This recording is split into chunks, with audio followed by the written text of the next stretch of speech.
This one will be done in a good way.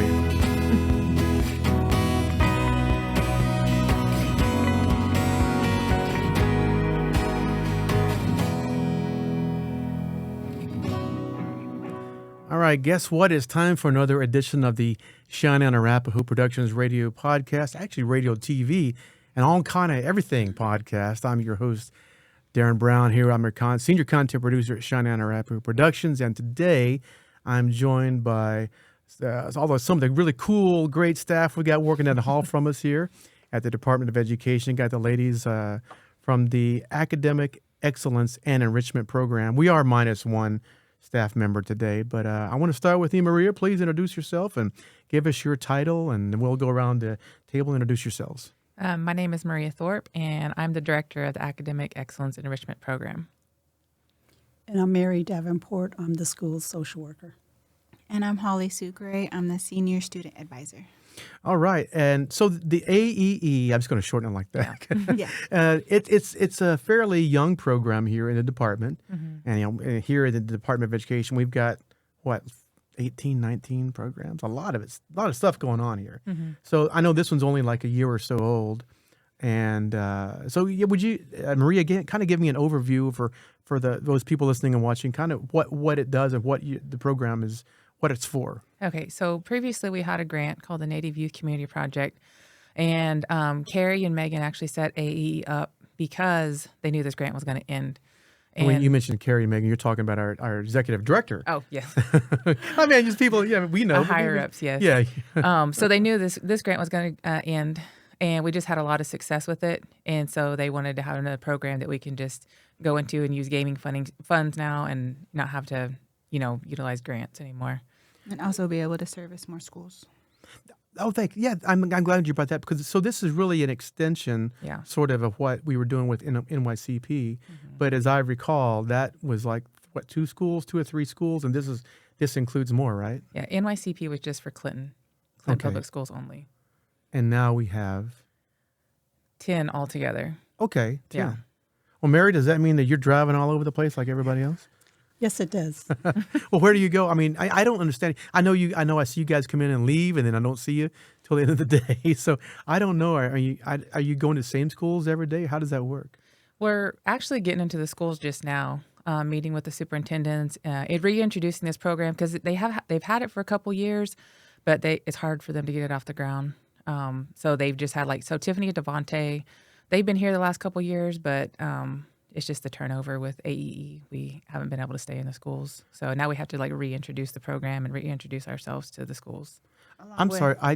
We're actually missing 2 staff members. 3. Morgan. And Morgan. Oh my gosh. Okay. Let's tell those people who they are and what their titles are before we leave them out of the conversation on accident. Okay. So we have Tiffany Bullcoming, Devontae Moore, and Morgan Island or Pebbles, and they're all Student advisor. Yes, student advisor. I was going to say education specialist. Well, I mean, you got so many people, and that's great. You need.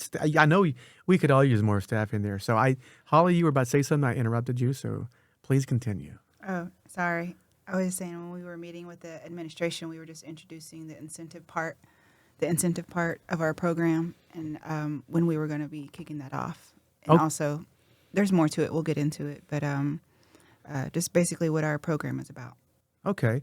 Well, let's get into that. I mean, like I said, I love the name Academic Excellence, man, because, I mean, hey, I wasn't the most excellent student, I'll tell you that. And I know when we talk about, Native kids, man, man, there's so much potential there, but just like anything, in athletics or academics, if it's not nurtured, man, and brought along and given proper instruction, that potential may never be realized. So it sounds like you guys help in that regard, correct?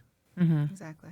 And that's where I come in as a school social worker, is some students may have more challenges and obstacles that they have to deal with in daily lives, but they definitely have the potential to succeed academically. They may have dreams and goals and of careers and how they want their life to be, but it's just getting through maybe that school year or a rough situation. So I just kind of help them with mental health capacities and give them the tools that could help them overcome those. And I also reach out to the families and provide them the support that they need so they can achieve and they can become part of that incentive group and they can exceed the way we know they can. Okay, now we're getting to the meat of this thing because I really don't know. Like I said, so many services are provided here in this department, from school clothing to JOM and all kind of stuff like that. I don't really know that much about your program. So, what are you able to provide? I mean, it sounds like counseling and Mentorship.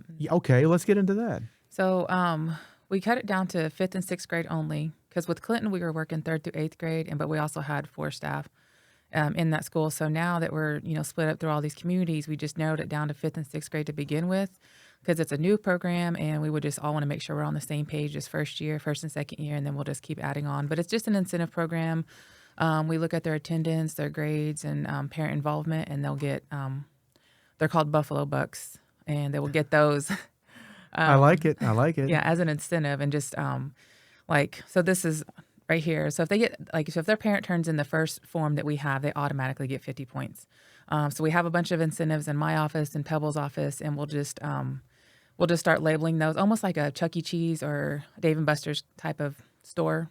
And they can, add up all their points and get something big at the end, or they can just go to the store like maybe once every quarter and just use their bucks. It's like I remember, like Chuck E. Cheese. You can take your 100 points and go get the little stink prize, or Yeah.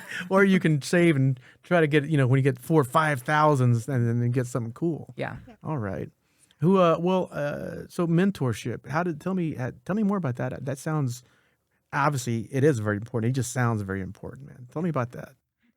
It's a very important job. We're basically aunties in the school. Like you said, Nice. there's certain circumstances that a lot of these students face on the daily, and they don't always know how to get through it. And so that's why it's important that we have Miss Mary, our social worker, to help them through those certain circumstances, but also too just to provide that guidance that they need. Like you had mentioned, you weren't the best student. I wasn't the best student. I think we all could have done better in school had we had somebody to help us along, and especially somebody in the school that we can communicate with, somebody that understands things that we go through as Indigenous people. Somebody who looks like us, and just somebody to identify with, basically, with culture and values. And that's something that I always try to incorporate in my teachings with students is cultural values and morals. Are you able to work with them like during class, or is it like before school, after school type thing, or how does that work? Both. Both, yeah. It depends on schedules. I'm thankful that we are able to go into the schools and see the students in the school settings, but we have to go by their schedule. We can't just pull them out of class whenever, but we go by a certain schedule. And I'm guessing it's different for every school. Yeah. Yes, every school That makes is it real different. Every easy. student is different. It's super hard, so it's definitely going to be a challenge, but something that we're ready for. You guys mentioned working with people in the schools. The easy assumption would be like, well, surely doesn't every school have an Indian counselor, an Indigenous Native American counselor? Where you here in Oklahoma, I know people might think that, but I would guess that we don't have those in every school. Mm-mm. I mean, it's not. We're always trying to, but tell me what that situation is for you guys. Do you have one at every school, or most of them, or how does that work? There's a role difference in a school counselor and what maybe an Indian education counselor is, and what a school social worker is, whether that school social worker is a minority or not. Yeah. They're all different roles. A lot of time the counselors, because the way the school system is set up, are drawn more toward taking care of academic issues like testing or school scheduling or things of that sort. And some of them are able to help with some of the issues that come up and even with the behavioral, but a lot of them are not. They're not able to address that. And they're also not able to extend out into a stronger support that that family and that student needs with the siblings and with what's going on at home. And Indian education, a lot of times what they're focusing on is the services with career and those type of things. So even though we may think that we all do the same thing, we do definitely things I'm sure there's differently. overlap here and there, but yeah. the primary is different, I Yes, suppose. yes. And that's where I wanted to also mention why Devontae and the mentorship is so important, is having a male role model is really important for these young men that are coming through the program. When you mentioned, you talk about social work. Let me to be clear, does that mean absolutely you're working with a child while they're at school? But how does that work with, I mean, obviously you can't go to every one of these kids' homes, but how are you able to help in the role of a social worker? How are you able to help these kids in a school setting? Help me understand that. Well, it's a lot of times a social worker that works in a school setting is there to help a student do better in their system, because that's what social workers do. They study the system that an individual is in, and they bring support to that system. So in this particular case, it would be the educational system. So I would work with the teachers, I would work with anyone in the school system, and also the family. So sometimes it's helping maybe bridge a gap between the family and the school, or maybe it's helping the school understand better what the students' need is, not necessarily academically, but in other ways so the child can learn better. And Oh, yeah. So that's what a school social worker would do, is we work with systems as long as the mental health aspect Yeah, as well. Can't be worried about getting good grades when you didn't have breakfast all week, Yeah. stuff like Right. that, or you don't have the proper clothes to wear. Well, a lot of it could also be medical. Yeah. In the rural areas that the students we serve, they have difficulty getting the medical help that they need. If you have a student that is literally 70, 80 miles away and they need their services at OU, then you're already looking at a student That's missing a lot. That's missing a lot of days. Yeah. And getting the school to maybe understand that a little Wow, bit better. So if you look at it in that capacity, or if you have a student that may be dealing with some traditional issues, I don't know how else to put it, because we have students that come from different tribes. They're not just Cheyenne and Arapaho. Yeah. They may be a mixture of backgrounds. So they're trying to respect all their heritage. So they may have to go to a ceremony here and then another ceremony over here to be a part of these families and to provide support. And the school doesn't always understand Of that course not. either. So, Hey. helping the school to understand how important this is, not only to the student, but to the family in terms of their mental health being, their well-being, and their development overall. So a lot of time we were very successful in getting them to understand and getting the students to do what they need to do. Yeah, public schools were not set up with Native people in mind. No. Come on, somebody. Okay. Well, Maria, walk me through what else you guys do. Like I said, I know it's still new and it's still it's not, I guess it's not established yet. You know what I'm saying? Yeah. But the great thing about that is, I suppose that you don't really have I'm sure. You have objectives to meet, Yeah. but the great thing about being new is you can still branch out and do new things, Yeah. right? Yeah.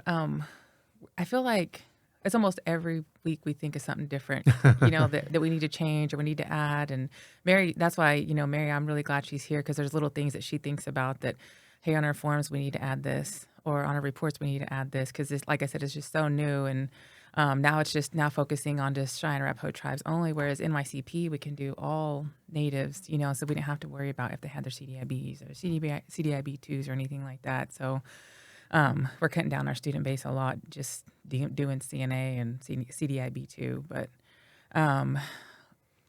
what was your question again? No, that's fine. And I'm gonna put you all. Surely somebody can do this.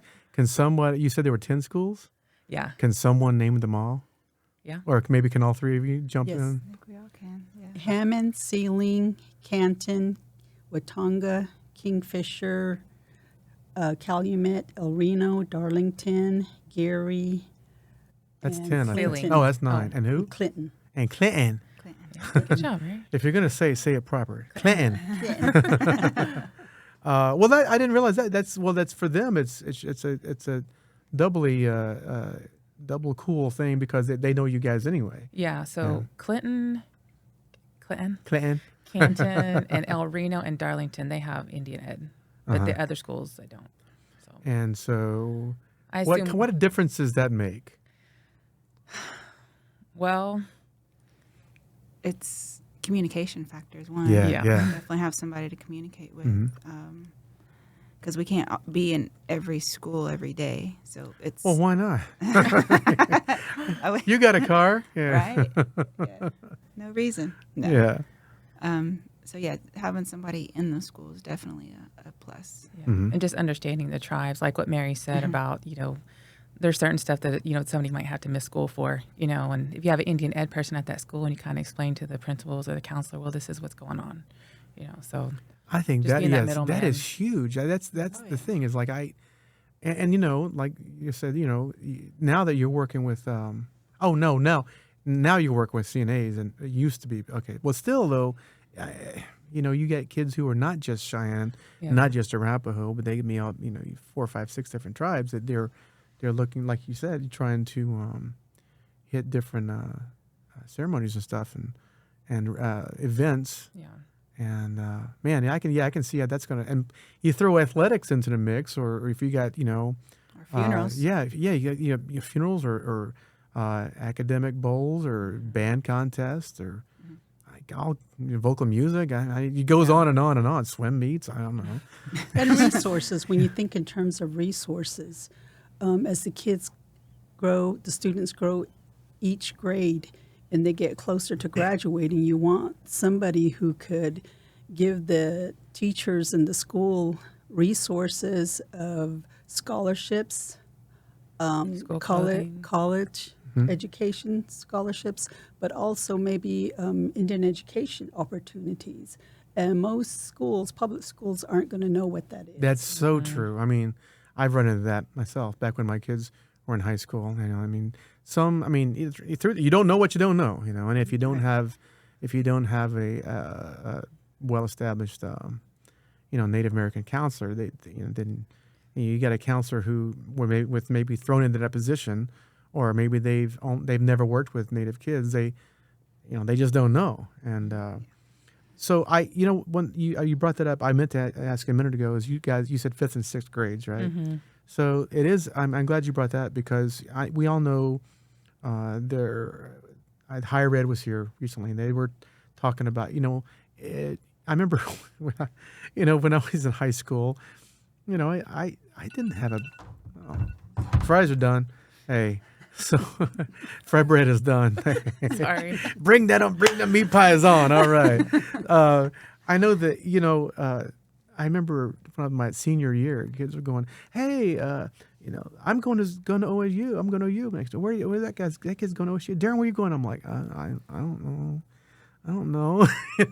I didn't have a plan. And the thing is, there was all this stuff that my parents, I was the first one in my family to go to college, and my parents didn't. Certainly their parents didn't. So I just thought they didn't know, And it's weird. For the longest time, I was resenting them for that. And I'm like, well, they didn't know, And so, but what I was, to carry on with that, the thing is, universities and colleges, they start looking at your grades in 9th grade. Really, and so you need to prepare for that by 8th grade, Right. And I know our buddy Tashina, they're working around 8th grade or something like that, And now here we are talking about fifth and sixth. And the thing is, I guess to some people that may sound like, man, fifth and sixth graders, they don't even know what's going on yet. They don't even need to think about, they don't need to think about middle school or much less high school. Good Lord, don't bother these kids with college or anything. But I'm like, hey, I think it is important to, you reap what you sow. Come on. Right. If you don't plant the proper seeds, man, you ain't going to get the proper crop.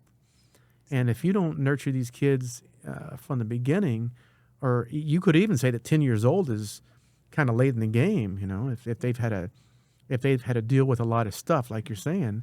Man, after working here for a few years, I told somebody, I said, man, when you talk to some of these kids, you got to really be careful what you say, because, you always got to be positive, because that could be the only positive thing they've been told all week. Mm-hmm. And that's just really heavy when that hits. But, the way you guys are talking, I mean, is that, are we on the right track here? Yeah, I mean, is that what, I mean, I feel that for crucial. you guys. It's definitely crucial times. They're at a stage in their life where they could be geared, this way or that way. Easily swayed. Yeah. So that usually happens around those middle school years, teenage years, preteen years. And so catch it early, develop those good study habits early, teaching them how to be responsible for their grades. I mean, when you're in grade school, when you're in elementary, it's a little bit easier, but you start getting to fifth and sixth grade, math gets harder, science gets harder, it all starts getting harder. And so you can look at my stuff from back then. It's like first grade through fifth is A's. All of a sudden, them C's started creeping in, and high school went down. But I think that even kids at that age, that they could be thinking their little mind, their minds, they could be, oh, this is going to be breeze. No, it gets harder at some point. Yeah, definitely. So it's cool that you guys are coming in at that point where, they may start thinking things over more. Yeah, because I've worked with high school students, and it's a little different.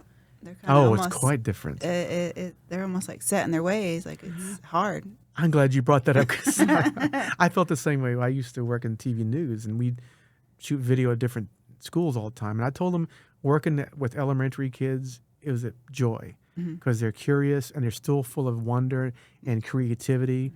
And I said, in high school, it was like half and half. Yeah. Some of these kids were really mature, and some of them were unfortunately on the wrong path and already way down that path.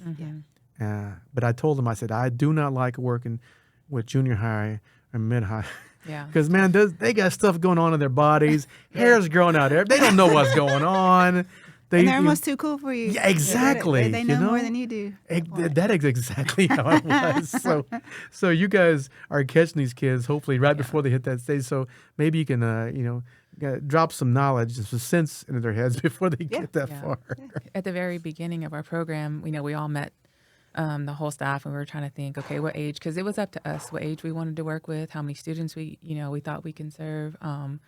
And then we were just picking out, because at first, like I said, Clinton, we work with 3rd through 8th grade. And so we try to... That's a large so 3rd and 4th, we there. just kind of rolled out. And 5th and 6th, we were like, okay, let's try to catch him before middle school. So we can, even just like the transition, I know at that point, like probably a couple years ago, Mary was, I know I'm bragging on Mary a lot, but she does a lot for us.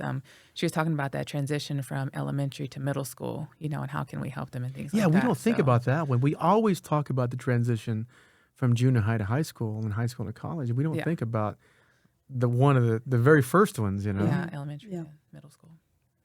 And the fact that, since we're talking about it, I know that we in places like Darlington, and we were talking about this, I was talking with somebody else that just the other day that, Darlington has such a high native student, what's the word? Population. Thank you. It's probably the 90s there. I don't know. It's probably at least 70. I don't know. But you go to El Reno, it's probably drops to what, 20 maybe? I don't know. I'm not sure. It's still I'm sure it's still a fairly high number, but it's not even the same. And I've seen it, kids that, you see them in their 8th grade, and they're just like on fire. They're thriving, and you see them, talk to me a year later, they're just, they're struggling a little bit. Yeah. And I was like, man, I hope. I mean, I don't usually know them, but I'm like, man, I hope someone, someone gets in there and gives them a good word, puts them, helps them, keeps them on the right path. Yeah. But this is another transition I had not thought of, going from elementary into working towards middle school. And so we're talking like what 10 to 11-year-olds here, maybe Yes. Yeah. between 10 and Yes. 12. Yeah. Do you guys have experience working with that group, or why did you? I mean, you just said why you chose that group, but I'm like, did you really know what you were getting into? Yeah. 'Cause well, these two have worked at, like I said, Clinton, Washington, 5th and 6th grade, and Holly's been working with them for a few years now. So they're not as wild as the 3rd and 4th grade. They're kind of a little bit cooling off, and then, like she said, they're more receptive to what you're going to say. Holly does a lot of great work with them as far as like accountability and teaching them just like words to improve even their vocabulary, things like that, teaching them how to talk to your teachers, talk to your principal, talk to your counselor, things like that. Things they need to get comfortable with before they go into middle school. So when we're basically halfway through this school year, how did I'm trying to. So I know you guys are around last year, but like I said, you kind of went over a little bit of a facelift and a little different. The program changed a little bit. I know that much. Yeah. So what did you guys start? What did you brainstorm to start this particular school year with? Well, I think we looked at the data that we had from the NYCP program. We collected it and seen what were the highest needs of services. What were those? Do you know? It's different for me than it would be for Holly. For me, it definitely was some mental health and behavioral health. But granted, that's what the students get referred to me for. And I receive referrals directly from parents themselves. Will say, hey, I think my child needs to talk to somebody, and they won't talk to anybody at the school. Or I may get a referral from a teacher saying they're having a hard time sitting in class. The teacher's tried talking to them, and they're still not listening. Or they're welcome to come in themselves and say, hey, I need to talk to somebody. Miss Holly was there. The one thing I really liked about being at the school is we were there almost every day, so the kids got an opportunity to come into the classroom and get to know us at their own pace. So they would share what they were comfortable with and more and more and more. So we could definitely establish stronger relationships with them. So. What else you got now? We got dessert happening now. What goes good with those meat pies? Well, Holly, for you, how does this first semester, I guess, gone? Well, it's going good. You asked what are some of the things that we have to address. Definitely truancy, of course. Also helping the students maintain their grades. Like I said, the year usually starts out good. It starts going down. Kids start getting in trouble. I get really upset if I go into a school and find out one of our students is an ISD. Which is? In school Detention, okay. Yeah, or ISS. And those are the things that I am now comfortable, talking to the students about. But you have to establish a trust with these students, and again, that goes along with us being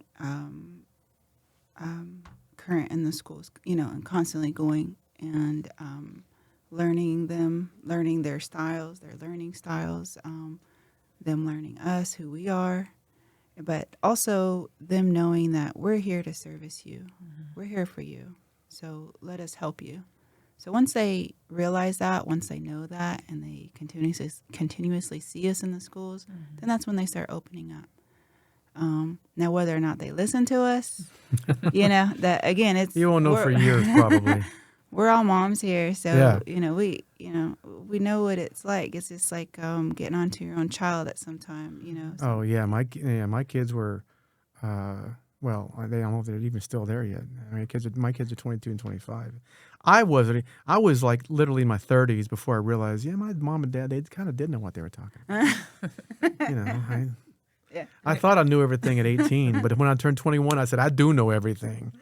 But now I realize I don't know squat. So You know anything. as long as I know learn a little something every day, little something, I'm good. And But- that too, that's something that I stress upon with the students, that we're all continuously learning. Nobody knows it all. Absolutely. And so long as they understand that, then they're like, okay, well, yeah, I can learn something every day.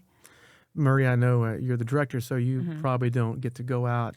Like, Oh, she will be. I will be. Oh, Yeah. well, tell me about that. So when we were starting AEE, Carrie, my boss, she was saying that, she sees a really big need in all these communities. Of course, the staff that we had at Clinton, they just can't scatter everywhere, So I'll be including in that Pebbles, Morgan. She actually is adding schools too. So she's been our assistant for the last 3 years, I think.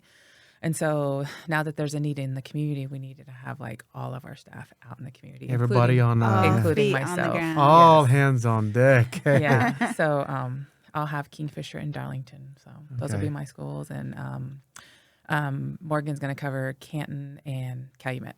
So You gave her the car with a good gas mileage, right? Throwing her out there. yeah, we're doing her out there. But Holly's going to help her because this is the first time Morgan's going to be in the schools and she's kind of nervous about it. So we're going to have She Holly is helping nervous. her. And when it comes to doing work like this, when it comes to serving students, you don't understand the importance of it until you actually get in there. Yeah. And it's definitely not something that I thought, growing up, I'm going to work in the schools. I'm going to work with little indigenous babies every day. I never thought that. But then Yeah. once I started going to the schools with the STEP program a long time ago, I used to go to Canton. And again, it's almost like, you find your calling, kind of like. Yeah. Yeah, you understand like, oh, this is what I'm here to do. This is what this is meaningful work. I'm so glad you brought that up because I can tell each one of you ladies feel that way, right? Mm-hmm. Yeah, very passionate course, about yeah. our little indigenous babies. Yeah. I mean, just doing what I'm doing. I mean, I'm old enough. I'm like, well, I'm only good at a couple things. What? I mean, so this is one of them. So I don't really want to do anything else. And I like I said, working in TV news for all those years, that was cool. But you do a story, then it's gone. It airs, it's gone. Here, I feel like I'm doing on some kind of mission. I mean, Right. I constantly tell these guys, and I feel like until we get some Cheyenne and Arapaho kids graduating from college with degrees in media studies, I feel like I haven't done my job. No, that's not really the way to look at it because those kids may be in fourth grade right now. Who knows? Well, you never know, though. I Yeah. mean, you're creating the Darren Brown legacy here. I mean, Who's they're that guy? going to be able to No. look back at all the stuff that you've done, all the work you've done. But as far as a calling, it's like isn't it? Doesn't it grab you right there when you realize, you know what? I think I know how to do this, Yeah. and I think I know how to sell it right, Mhm. and I think I think, and when you realize I'm pretty good at this, you Yeah. know? Yeah, no, yeah. It's I guess Maria, you figured that out a while back, I guess, because it sounds like you've been at it for a while. What do you? Am I right? Yes. I'm not trying to call you out as being old like me. I'm just saying, I mean, there's a reason. It's like, what are you trying to say, Darren? Well, when you're in the wrong job, you No, realize it. yeah, for sure. And once you figure out, oh, this is the right job, then you don't want to leave for a while, Yeah. right? Yeah, I when I first went to college and I was working on my 4-year degree in social work, I went to Southern California, and that's where I went to school, and that's where I was first introduced to school social work, and I fell in love with it. But when I went back to the reservation and other places, they still hadn't caught on to the ideal of school social work.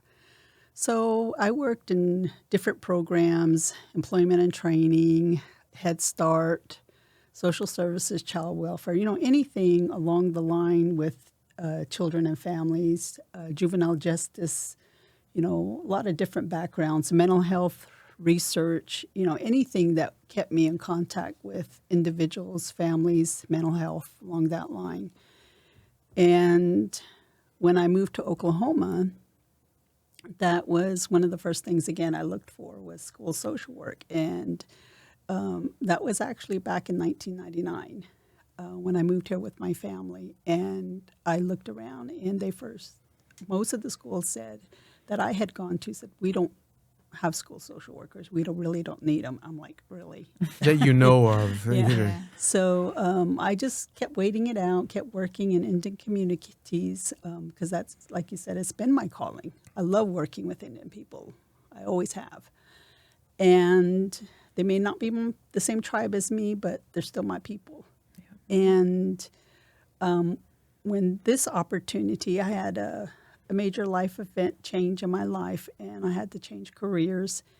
And this job opportunity came open, and I was like, finally, finally, after all these years, and I applied, and they hired me, and I was so happy. I was so excited.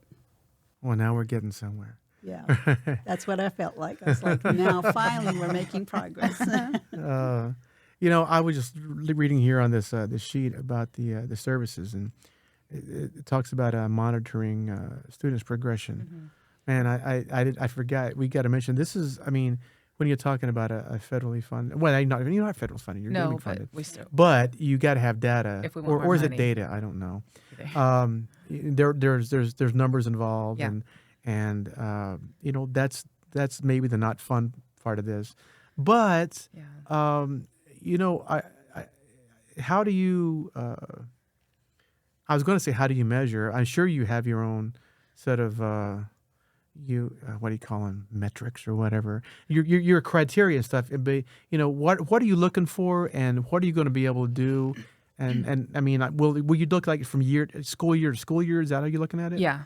So next semester, we're going to start next semester because right now we're just, like I said, we're just meeting with the schools. Yeah. There will, Holly had mentioned again accountability earlier. So they're going to turn in their grades to us. We're not going to go check their grades for them or ask their teachers for them. We're trying to teach them now. Hey, you got to turn this in at a certain date. You got to get those Buffalo Bucks. Yeah. So so we'll be measuring their attendance, their GPA, and like I said, they'll get bucks for that, and they'll have to turn it into us. We are not going to go searching out for the students' stuff. So, Yeah. and then You can't start that because you'll be tracking stuff down all day. Exactly. And I want to point something out about that is the NYCP program was a federally funded program. And most federal grants look at high risk. So that's what we had to focus on. They pick what we have to do in a sense. So what I really like about AEE is it allows us to be ourselves, Native people. And that's to focus on the positive. Oh, that's good. We're encouraging. That's good. It's the same coin. It's just the other side that looks better. That's good. So Yeah. that's what I like about it. Yeah, it's basically like, man, I'm not going to tell stories on folks, but I'm just saying one time I was here and we were writing some description or something. And someone said, well, I guess I used a word they hadn't heard. And they said, what does that mean? I'm like, well, here's what it means. And I'm like, well, can we change that? And I said, why? And so maybe we need to dumb it down for our students. Oh, I had words. I said, we should never. I said, and I will never dumb down anything for these Native kids. No, we're here to raise the bar, baby. Yeah. I mean, that's what that's the whole reason we're here. Yeah. It's like anybody could. Anyway, no, I appreciate you saying that because it's like the government. I guess the government, in some sense, thinks, well, with everybody, all the Indian people are at risk. No, it's not like that. And I think that's what you're saying. Wow, yeah. So I back to the. I'm glad you brought that up. But back to the numbers. I'm jumping all over the place here. Talk about the Buffalo Bucks incentives. We didn't get a chance. I mean, there's a lot of cool stuff there. Yeah. We have little. Okay, we go from keychains to lanyards, little stickers for their cups. Like those Stanley are cups. Yeah, Stanley cups, and then we go to bigger prizes where we have iPads, we have Switches. Oh, see, we ain't playing around now. Scooters. Yeah, scooters. God, we have a lot of stuff. Yeah, We have Yeah. STEM activities. We have native books. puzzles. Yeah, books. Okay. Um, Can you tell that these kids are they're liking these books? well, we haven't started yet. We're just now. But they get the concept though. Yeah. So far. Yeah. Okay. I The feel like ones should that call we them have buffers. used in the previous school years, yeah, they like 'em. Went over Yeah. really well. Yeah. At our employee meal the other day, a parent came up and she was just like, "Oh, I know Holly went to go see our students today." She's like, "My daughter was like, you better go get my first points." Sign 'em up. So they're excited. I was going to say real quick, I know it says 5th and 6th grade CNA and CDIB 2 only, but also when we go to these schools, we let them know if there is a Native kid that is not CNA or have a CDIB 2 that might need additional help or any kind of mentoring, we're not going to sit there and turn to people down. It's just for the incentive purpose that, I got you know, you, it's just yeah. the 5th and 6th grade. Well, that's so, good to know because I'm sure that it's more than one instance of that. Yeah. You know, Yeah, you don't want to be what's the word, exclusionary. Yeah. No, you never want to exclude the babies. I mean, it's not their fault. They're, Yeah. numerous Yeah. tribes, but That's you know, a- they might be Cheyenne and Arapaho, but maybe they're not enrolled. Cheyenne That's and true. Arapaho. That's Yeah. true. We're gonna have to lower that blood quota down there. This much right here.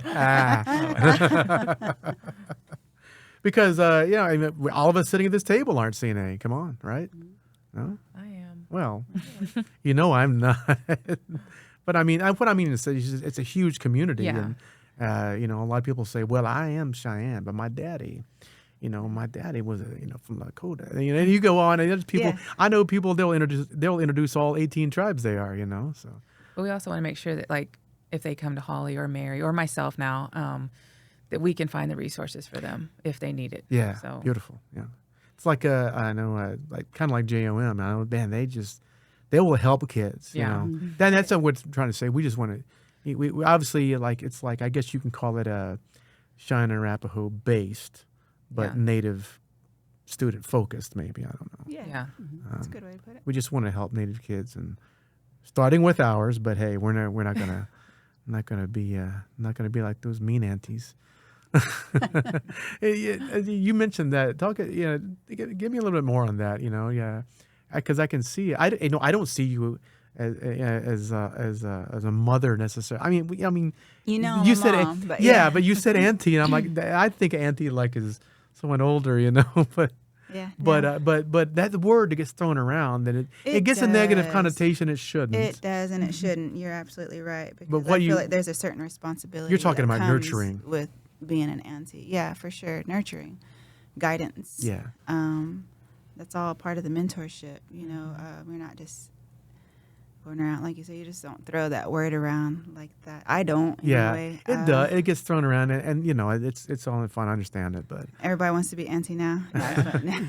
We used to kind of throw it out at our drive-throughs. We'd be like, NYCP aunties are coming through. yeah. But we really were. I mean, in the schools, I mean, that's some of the students would call me Aunt Holly, and I didn't mind that at all. I would Yeah. tell them, you can call me Aunt Holly if you want to, but just remember, it comes with a certain level of respect. as that's well, very too. true. People hear when I hear it, some places sometimes call me. They say Mr. Brown. I'm like, I think my dad is here somewhere. My dad is a Mister. I'm not. No, that you, old. Mr. Brown. Yeah. No, no, Well, no. you guys, this has been very informative because I didn't know, truthfully, a whole lot. I knew the program was fairly new, Yeah. but before I don't want to cut anything off here. I know you brought some notes here. Oh, I haven't but looked at them yet. So. Well, what I'm asking, I mean, what about this program did we not talk about that we need to know, that people need to know? Varsity tutors. Oh yeah. So that was one of the needs too, was What's that? tutoring. Okay. Tutoring. Yeah. There was just that high need everywhere, and so what we did is we purchased something called Varsity Tutors, and it's for K through 12. Any CDIB 2 can get it, and so how it works is it's 24/7 tutoring if they need it, so say they go to.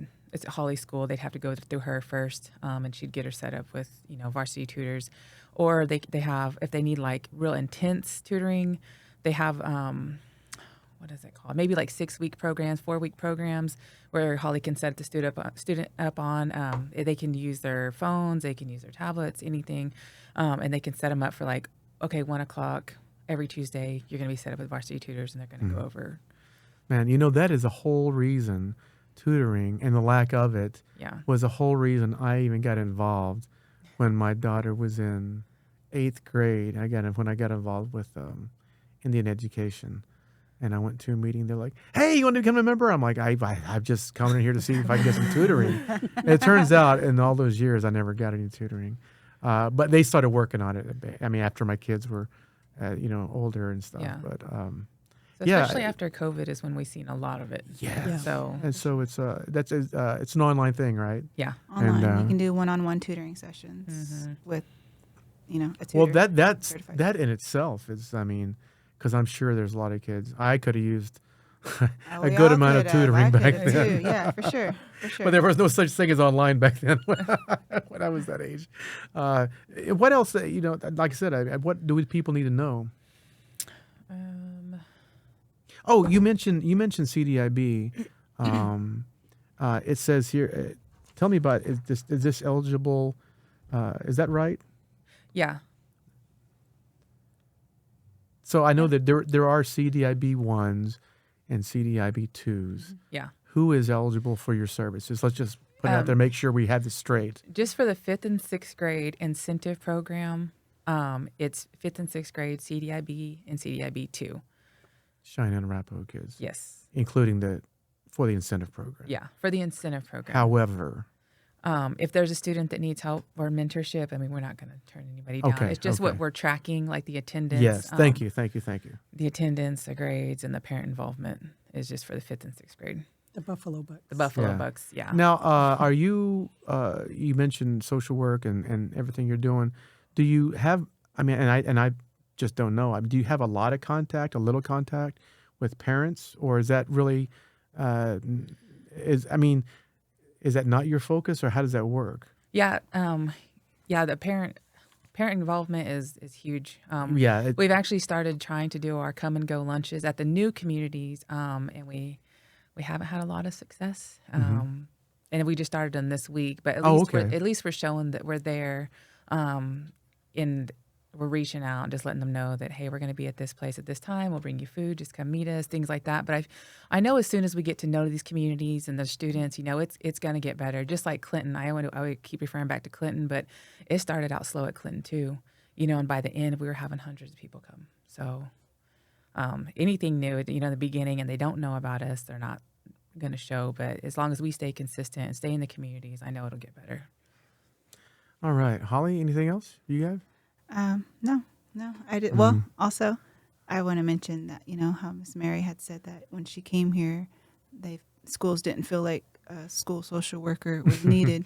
Well, here we are post-COVID. We have all these children going through all these behavioral health issues, a lot of things that need to be addressed. And I feel like more Miss Marys are needed in every school.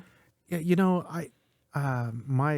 as far as, my kids go, my daughter, she's went straight into the workforce. She, after she graduated high school, she didn't go to college. But my son, he's 25, and he sat out like a year, and maybe he sat almost 2 years during COVID, because he gave it a shot. He said, "I'm not going to do this. I can't do all this online stuff." And I understand all that. So he's almost finished.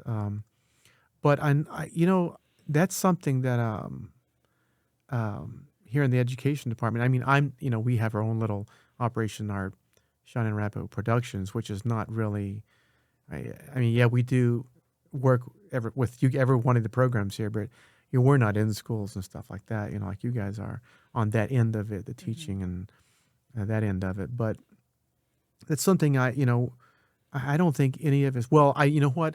I bet a lot of us people who, like yourselves, who work with kids and stuff, you probably saw it coming. As like once the pandemic hit and people were sent home and people were trying to learn from school and online, who knew that? We knew there'd be problems and issues down the road, but man, this is something that's really, it's affected a whole generation, right? Definitely. I mean, we're still. It's only been a few years, and I mean, I think the things and the issues like you're saying, we'll be dealing with those for a number of years. I think COVID did a number on the educational Definitely system. a whole nother podcast right there. Yeah. But I mean, I hadn't thought about that. Yeah, But that's true. That's true. And those are the babies that, when I started with NYCP, that's what we were stepping into, was helping those babies readjust, getting back into the social golly. settings. That's something I had not even. Wow. Yeah, that is another podcast. Well, because this has been a really good one, guys. This is what I enjoy about these podcasts is that it's just a conversation. It's just like, and I'm learning so much, even though I thought I knew this much, but you guys have really educated me on what you do, and I think a department like this with all these different programs, I think we all kind of know what each other do, but we don't necessarily really have a great grasp. I mean, I'm sure you guys may not know exactly what we do in this office. Well, we see it eventually, but we don't know what all goes into. You don't know how it all. producing Yeah, all you of don't know that. how it all goes puts Yeah. together. Yeah. Well, I want to thank each and every one of you for coming by and sharing about this new program. Tell me one more time the name of it. Academic Excellence and Enrichment. AEE. I'm going to go with AE. AE. I get confused. Well, sometimes, Miss Mary, Miss Holly, and Miss Maria, thank you so much thank you for for having us. joining us Thank here. you, Mr. And, Brown. Hey, but hey, Dad. Yeah. Okay, well, that'll be all for this episode of this Cheyenne and Arapaho Productions podcast. We will see you next time. Thanks. Ha-ho.